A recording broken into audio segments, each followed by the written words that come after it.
Hi everybody, this is Maureen Wong for YourNextStamp.com. Today we're going to be making this fun 10 card with the hanging bird inside, but more importantly this video is about coloring on black cardstock with colored pencils.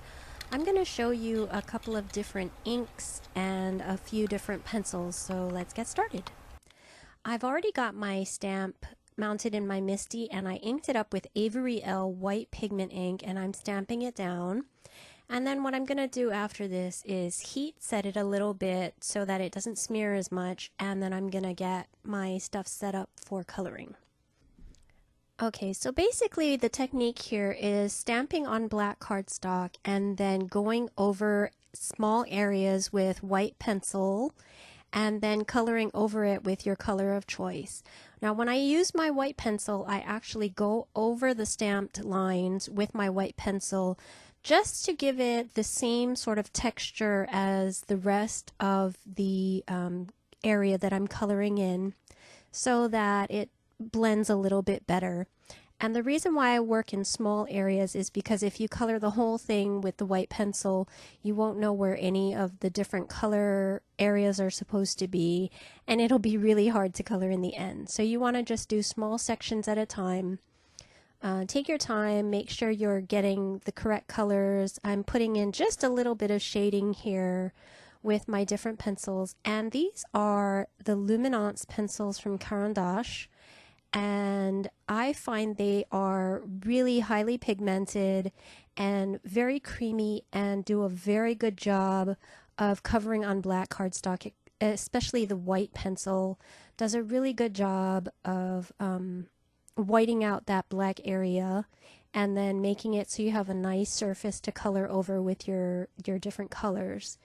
And so I'm just going to keep on going with this technique, and just in case you're wondering, the darker red color is actually number 585 Perylene Brown, and the lighter red is 070 Scarlet. And here I am coming in with the white pencil again. And I also am coming in with my 508 Payne's Gray to put in some lines that aren't going to be showing up as much because my shading isn't absolutely spectacular.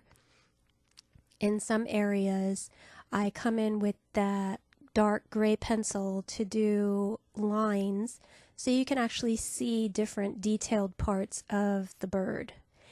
And you don't have to do that if you don't want to. If you've got your shading down really well, you can get away with just doing the different shadings. This is basically no line coloring, and there are different ways to do no line coloring, and this is just my method that I'm doing a lot of outlining of the different sections with the pencils, especially with the gray, to make sure that those details really stand out. Now moving on to the stomach and the detail on the tails, I'm using number 470 Spring Green is the lighter green, and number 220 Grass Green is the darker green. And I'm blending those two together with the Spring Green. And then moving on to the feet, I'm using 030 is orange, that is the lighter orange color, and 850 Cornelian is the darker orange. And again, you can see that I come in with the Payne's Gray to mark out details under the beak. And I am coloring right over that whole beak with the white. It doesn't matter.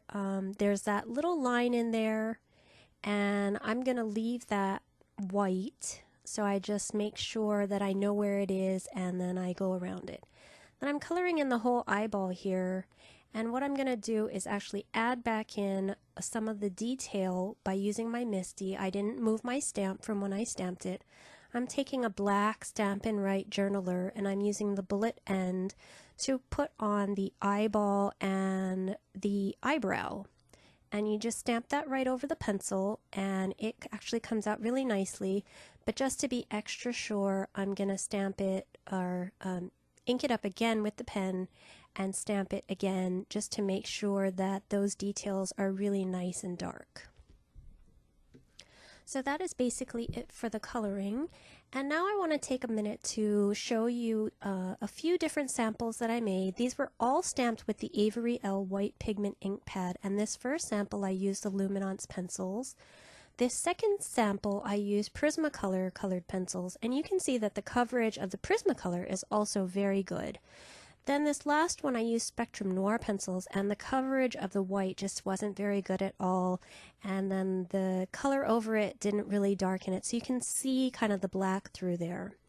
And then here's a comparison using Stampin' Up's white craft ink with the Luminance pencils. So you can see there's a little bit of difference in how the white ink kind of bleeds through the pencils a little bit with the different inks. So you really want to try out different inks, different pencils to see what you like best and what really works for you.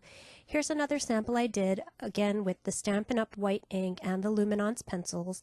And for some reason this one, the white just didn't bleed through the pencil. By the way, this is the Happy Dance set from Your Next Stamp. And you can see that really came out well, and I made a card with that last week for our challenge.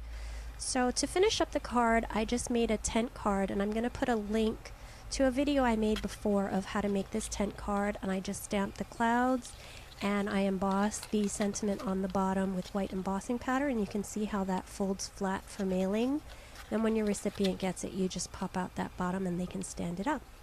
So that's pretty much it. We hope to see you over at yournextstamp.com for these products and many, many other fun products. And thank you very much for watching.